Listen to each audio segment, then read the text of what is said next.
اعوذ باللہ من الشیطان الرجیم بسم اللہ الرحمن الرحیم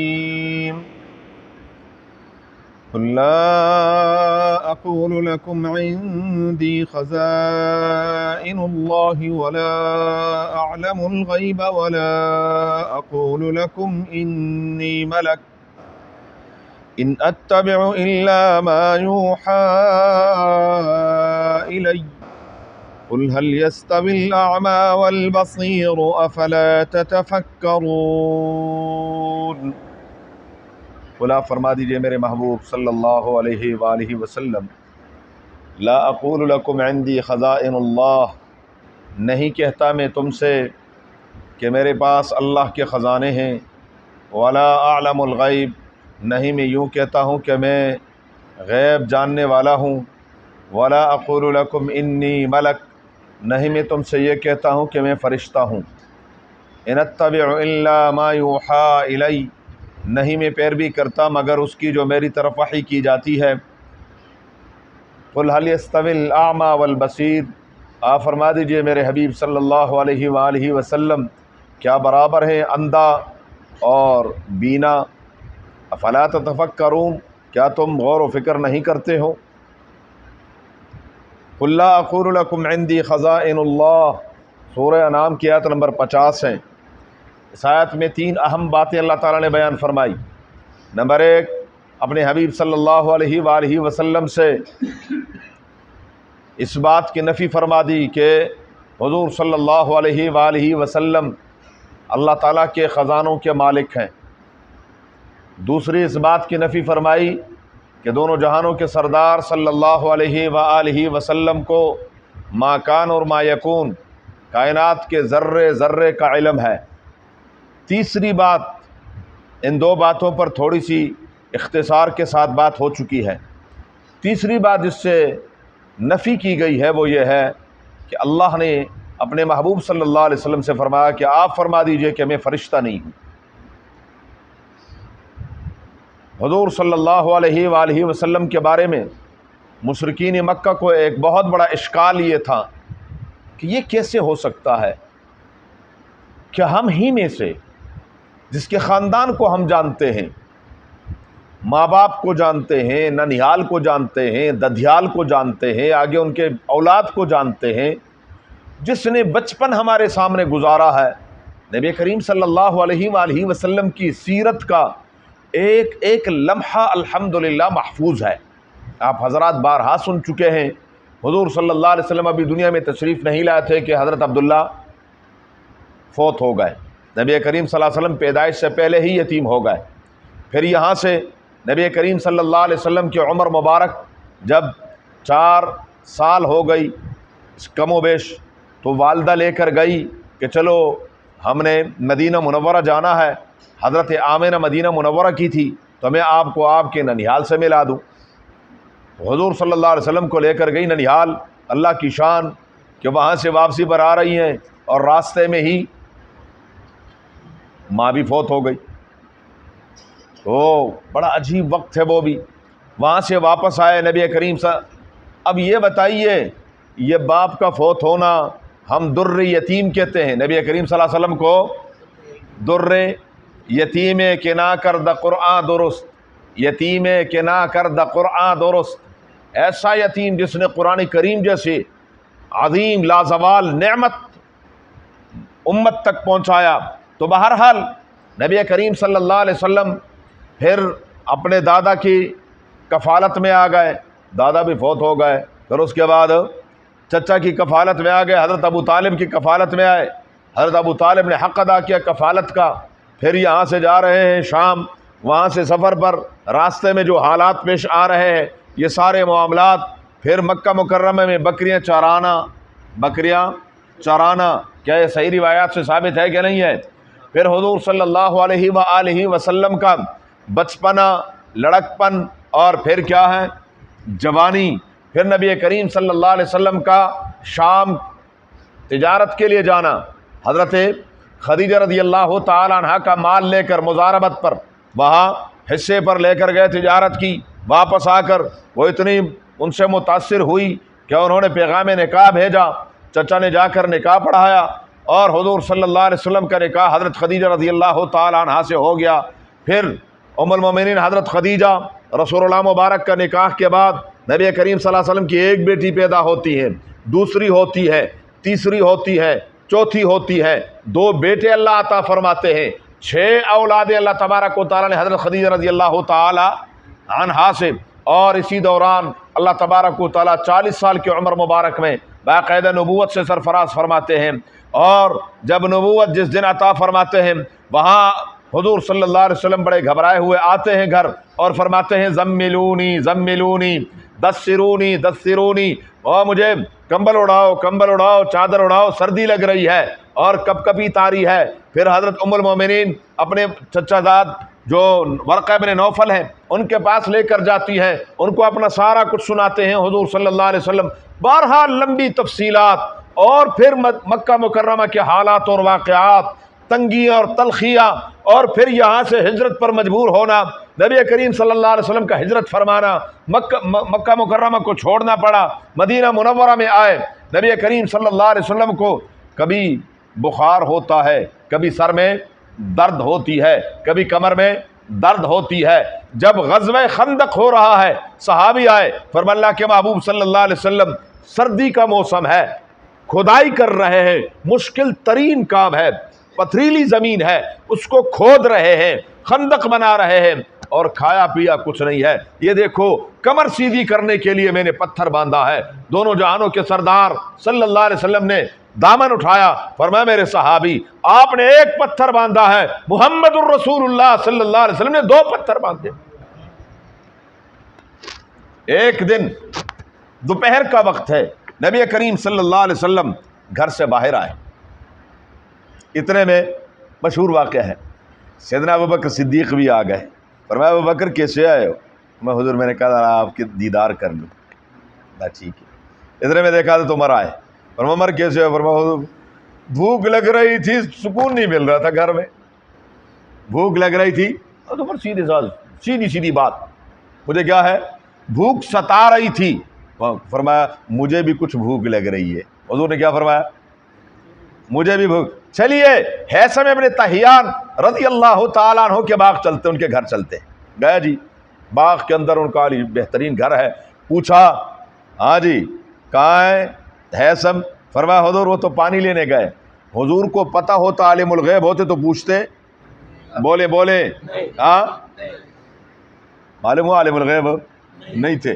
پوچھا جی، کہنے لگا جی وہ میٹھا پانی لے کر، کہنے لگا کوئی خادم نہیں ہے؟ کہنے لگا نہیں جی کوئی خادم نہیں۔ اچھا ابھی تھوڑی دیر ہوئی، دیکھا وہ مشکیدہ پانی کا بھر کر لے کر آ رہے ہیں، فوراً مشکیدہ یوں پھینکا۔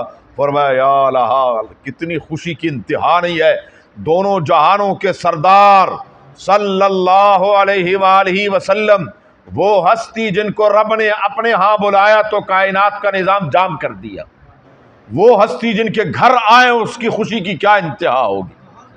بیٹھے، فرمایا حضور اچھا پانی لے کر آئے، اور فوراً خوشہ توڑا کھجوروں کا۔ حضور نے فرمایا آپ نے خوشہ ویسے توڑ دیا، اب مجھے ہمیں پکے ہوئے کھجور لیں۔ فرمایا نہیں حضور پسند اپنی اپنی ہے، پسند اپنی اپنی ہے، کوئی پکا ہوا آم پسند کرتا ہے، کوئی نیم پختہ پسند کرتا ہے، کوئی ذرا تھوڑا سا کچا پسند کرتا ہے، کھٹاس اس کو پسند ہوتی ہے۔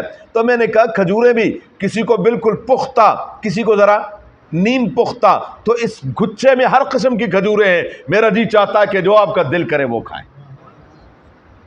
حضور نے فرمایا دیکھنا کوئی بکری ذبح نہ کرنا، دودھ والی بکری ذبح۔ فرمایا نہیں حضور ہم عناق بکری کا ایک بچہ ذبح کریں گے۔ بکری کا بچہ ذبح کیا اور اس کو بھونا پکایا، لے کر آئے، رسول اللہ مبارک کی خدمت میں پیش کر دیا۔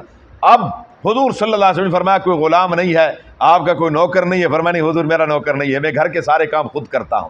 فرمایا چلیں ہمارے ہاں کوئی نوکر آئیں گے، بڑے اہم بات ہے، بڑی مزے کی بات ہے، سن لیں ذرا۔ میرے ہاں جب غلام آئیں گے، کہیں سے غلام آئیں گے بیت المال میں، تو میرے پاس آنا، میں آپ کو دے دوں گا۔ نبی کریم صلی اللہ علیہ وسلم کی خدمت میں 2 غلام آئے، حضرت حیثم کو پتہ چلا، حیثم پہنچے، فرمایا حضور آپ کے وعدے کے مطابق میں حاضر ہوا۔ فرمایا یہ 2 ہیں، ان دونوں میں سے پسند کر لیں۔ حضرت حیثم نے فرمایا حضور آپ ہی پسند فرما لیجئے، میرے لیے آپ پسند فرمائیے۔ نبی کریم صلی اللہ علیہ وسلم فرمایا مجھے تو یہ پسند ہے، یہ نمازی ہے، مجھے یہ پسند ہے، یہ اور پسند ہونے کی وجہ کیا ہے؟ یہ نمازی ہے، آپ لے جائیں ان کو، ان کے ساتھ اچھا برتاؤ کرنا، حسن سلوک کرنا. آئے ہائے، مائیں بہنیں ہوں، خوش نصیب انسانوں کی، مومنوں کی بیویاں ہوں تو ایسی ہوں. یہ گھر لے کر گیا، بیوی نے پوچھا ہاں جی کیا بنا؟ کہنے لگا میں غلام لے آیا ہوں. کہا اچھا حضور نے کیا فرمایا؟ فرمایا حضور نے تو فرمایا کہ اس کے ساتھ کیا کرنا؟ حسن سلوک کرنا. فرمایا میں آپ کو ایک بات بتاؤں؟ کہنے لگے کیا؟ بتائیے کیا کہنا ہے آپ نے؟ کہنے لگا میرا مشورہ یہ ہے اس کو آزاد کر دو. ہائے ہائے، اس کو کیا کر دو؟ ایک تو ہمارے ہاں نوکری ہے، مہینے بعد کیا کرنا پڑتا ہے؟ سیلری دینی پڑتی ہے، مہینے بعد سیلری دینی پڑتی ہے، تنخواہ دینی پڑتی ہے. اور وہ غلام ہے، نہ تنخواہ ہے نہ کچھ ہے، نہ کہیں جا سکتا ہے نہ کچھ. آپ نے جو کہنا ہے، جو دینا ہے، جو پہنانا ہے، اس نے چوں چاں نہیں کرنا. غلام ہے وہ. لیکن بیوی کیا کہہ رہی ہے؟ میرا مشورہ یہ ہے اس کو آزاد کر دیں. کیوں؟ نبی کریم صلی اللہ علیہ وآلہ وسلم کی پسند ہے. جس کو حضور نے پسند کیا اس کو ہم غلام رکھے تو یہ ہمارا ایمان گوارا نہیں کرتا، ہمارا ایمان گوارا نہیں کرتا. میں نے یہ اتنا واقعہ جو بیان کیا، مقصد صرف یہ ہے. بھوک، آپ نے کبھی سنا کہ جبریل امین کو بھوک لگی؟ بولے، کبھی سنا جبریل امین کو، اسرائیل علیہ السلام کو کبھی بھوک لگی ہو؟ میکائیل علیہ السلام کو کبھی بھوک لگی ہو؟ کسی فرشتے کو؟ بولے نا، کبھی کسی فرشتے کو بھوک لگی ہو؟ بھوک کس کو لگتی ہے؟ انسان کو لگتی ہے. بھوک کس کو لگتی ہے؟ بچپن کس کا ہوتا ہے؟ جبریل امین کی جوانی کی باتیں کبھی سنی آپ نے؟ بولے، بڑھاپے کی سنی ہے؟ لڑکپن کی سنی ہے؟ بچپن، جوانی، یہ پھر شادی، بچے، خاندان، ماں باپ، چاچا تائے، پھپھیاں، خالائیں، یہ سب کس کی نشان؟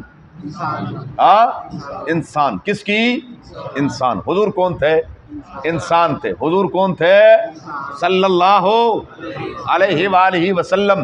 اللہ کے نبی انسان تھے. اللہ کے نبی انسان تھے. ذات اور چیز ہے، مقام اور چیز ہے. ہمارا ایمان ہے، خدا کی قسم یہ جذباتی بات نہیں کر رہا، عقیدے کی بات کر رہا ہوں. جس کا یہ عقیدہ نہیں اس کی دنیا بھی تباہ ہے، آخرت بھی تباہ ہے.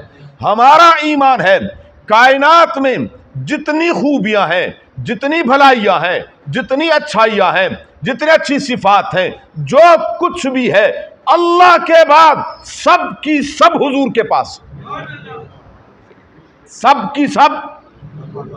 لیکن کس کے بعد؟ اللہ کے بعد. اللہ کے بعد ہر خوبی حضور صلی اللہ علیہ وسلم کے اندر، ہر ایک صفت اللہ نے اپنے محبوب کو عطا فرمائی. لیکن ہیں کون؟ انسان. ہیں کون؟ رش کے ملائک ہیں، رش کے ملائک ہیں.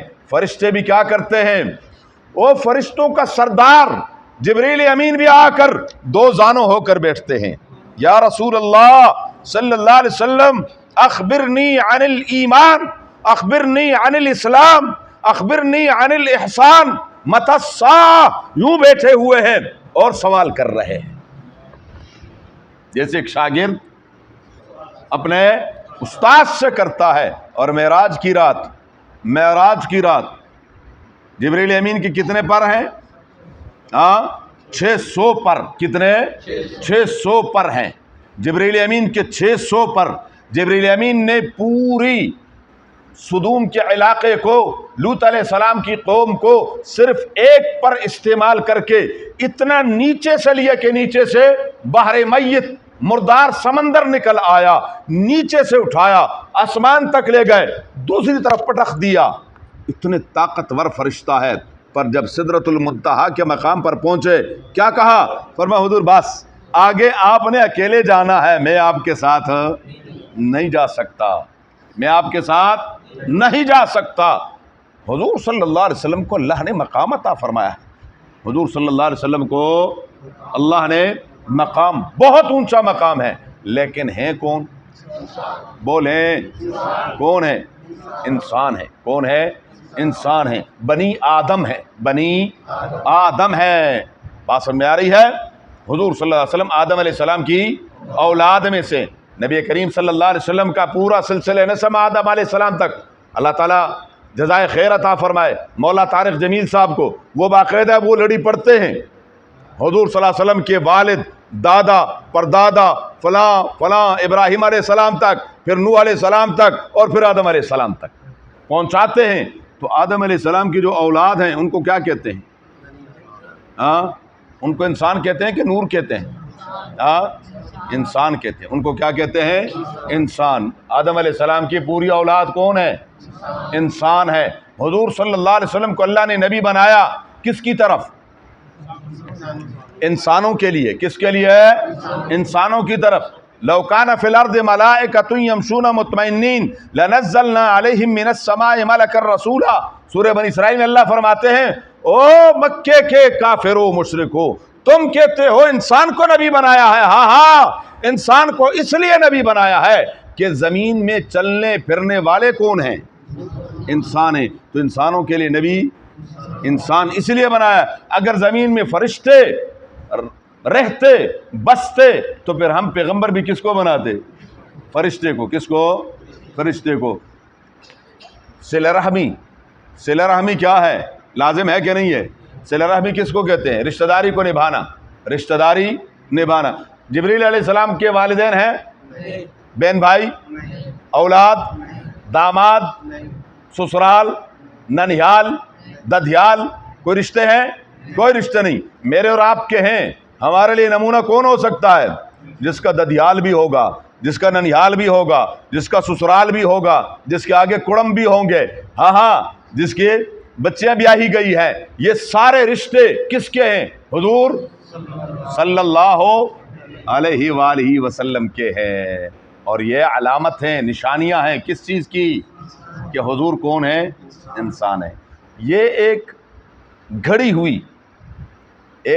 ہوئی موضوعی روایت ہے، جھوٹی، جس میں ہے کہ، اور دلیل یہ پیش کرتے ہیں کہ حضور صلی اللہ علیہ وسلم کا سایہ نہیں تھا۔ میری بات کو ذرا غور سے سنیں کہ نبی کریم صلی اللہ علیہ وسلم کا سایہ، اس میں جو ایک راوی ہے وہ پرلے درجے کا سڑا ہوا شیعہ ہے، سڑا ہوا شیعہ ہے، کذاب ہے، جھوٹا ہے۔ وہ حدیثیں اپنی طرف سے کیا کرتا تھا؟ گڑتا تھا، لہذا وہ روایت ہی ضعیف ہے۔ وہ روایت کیا ہے؟ ہاں، حضور صلی اللہ علیہ وسلم فرماتے ہیں، میں نے ایک دن رات کے وقت حضور صلی اللہ علیہ وسلم نماز پڑھ رہے تھے اور یوں کیا۔ صحابہ نے پوچھا، حضور نماز میں کبھی آپ نے ایسے کیا نہیں تھا، یہ کیا ماجرا تھا؟ فرمایا، اللہ نے مجھے جنت کا نظارہ کروایا، جنت کے پھلوں کے خوشے نیچے لٹک رہے تھے، میرا دل چاہا کہ میں کیا کر لوں۔ حضور رب العالمین نے فرمایا، میرے محبوب نہیں، ابھی نہیں دینا، ابھی آپ کو نہیں۔ پھر اللہ تبارک و تعالیٰ نے جہنم کا نظارہ کروایا، رأیت ذلی و ذلکم، رأیت ذلی و ذلکم، میں نے جہنم کے کنارے، جب ہم جہنم کا نظارہ کیا تو جہنم کی آگ اتنے شعلے مار رہی تھی کہ میں نے اپنا اور تمہارا سایہ دیکھا۔ آگ جب جل رہی ہو تو کیا ہوتا ہے؟ دائیں بائیں سائے ہوتے ہیں، دائیں بائیں کیا ہوتے ہیں؟ تو فرمایا رأیت ذلی و ذلکم، میں نے اپنا اور تمہارا کیا کیا؟ مستدرک کے حاکم کی صحیح روایت ہے یہ۔ بات سمجھ آ رہی ہے؟ تو یہ صحیح روایات ہیں، ایسی بات نہیں ہے، یہ من گھڑت باتیں ہیں کہ ارے حضور صلی اللہ علیہ وسلم کا سایہ، اور پھر وہ زمین پر، اور پھر وہ یہ، اور پھر وہ کیا نبی کریم صلی اللہ علیہ وسلم زمین کے اوپر چلتے نہیں تھے؟ اگر حضور صلی اللہ علیہ وآلہ وسلم کا سائے کا زمین پر چلنے میں کیا ہے؟ کہتے توہین ہوتی ہے، تو حضور کا چلنا پھر توہین نہیں ہے؟ پتہ نہیں کیا عقیدہ، کیا عقل ہے، عقل سے عاری ہے، ایسی بات نہیں ہے۔ نبی دونوں جہانوں کے سردار صلی اللہ علیہ وآلہ وسلم کا مقام بہت اونچا ہے، لیکن انسانیت سے، اور میں ہمیشہ بات عرض کرتا ہوں، انسانیت کے پلے اور ہے کیا اگر حضور صلی اللہ علیہ وسلم کو انسانیت سے نکال دے؟ ہاں، پھر ہم جیسے ہماری کیا حیثیت؟ اس لیے انسانیت کو جو اللہ نے چار چاند لگائے، کس سے لگائے؟ آپ صلی اللہ علیہ وآلہ وسلم سے، حضور صلی اللہ علیہ وسلم کی وجہ سے، انبیاء علیہم السلام کی وجہ سے، صحابہ کرام کی وجہ سے، اولیاء کرام کی وجہ سے۔ اگر یہ انسانیت میں نہ ہو تو صرف فرعون، نمرود اور شداد یہ انسان ہے، ایسی بات نہیں ہے۔ بہرحال فرمایا وَلَا أَقُولُ لَكُمْ إِنِّي مَلَكٌ، میں نے تم سے کب کہا ہے کہ میں کون ہوں؟ میں نے کبھی تم سے یہ نہیں کہا۔ إِنْ أَتَّبِعُ إِلَّا مَا يُوحَىٰ إِلَيَّ، نہیں میں پیروی کرتا مگر اس کی جو میری طرف وحی کی جاتی ہے۔ انبیاء علیہم السلام کبھی وحی میں کوتاہی نہیں کرتے، ہمارا ایمان ہے۔ نبی معصوم ہوتے ہیں، نبی، یہ بھی عقیدے کی ایک اور بات آ گئی، نبی اور نبی کے علاوہ کوئی معصوم نہیں ہوتا، نہ کوئی امام، نہ کوئی صحابی، نہ کوئی ولی، کوئی بھی معصوم بولیں، یاد رہے گا عقیدہ، سب نبی معصوم، سب نبی کے علاوہ کوئی معصوم نہیں، نبی کے علاوہ۔ یہ تمغہ، یہ ترہ امتیاز بھی اللہ نے صرف کس کو دیا ہے؟ انبیاء کو دیا۔ کس کو دیا ہے؟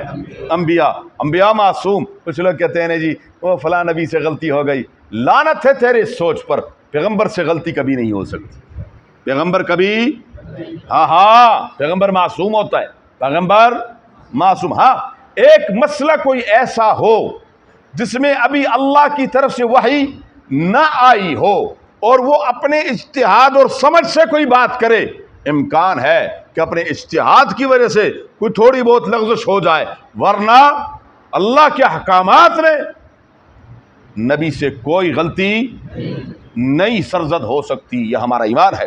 فرمایا هل يستوي الأعمى والبصير، اندھا اور بینا، اندھا اور بینا یہ برابر ہو سکتے ہیں؟ جن کو اللہ نے حق نصیب فرما دیا وہ تو بینا ہے، اور جو باطل کے پیچھے پڑے ہوئے وہ کون ہے؟ نابینا ہے۔ یہ دونوں برابر ہو سکتے ہیں؟ ہاں، جو راہ راست پر ہے، ہدایت پر ہے، اور جو گمراہ ہے، یہ دونوں برابر ہو سکتے ہیں؟ جس کو اللہ نے ایمان کی دولت سے نوازا ہے اور وہ جو کافر ہے، یہ دونوں برابر ہو سکتے ہیں؟ افلا تتفکرون، کیا تم غور و فکر نہیں کرتے ہو؟ یہ کبھی برابر نہیں ہو سکتے۔ وَانذِرْ بِهِ الَّذِينَ يَخَافُونَ أَن يُحْشَرُوا إِلَىٰ رَبِّهِمْ، آگے اللہ تبارک و تعالیٰ نے مزید ذرا وضاحت فرمائی اس کی۔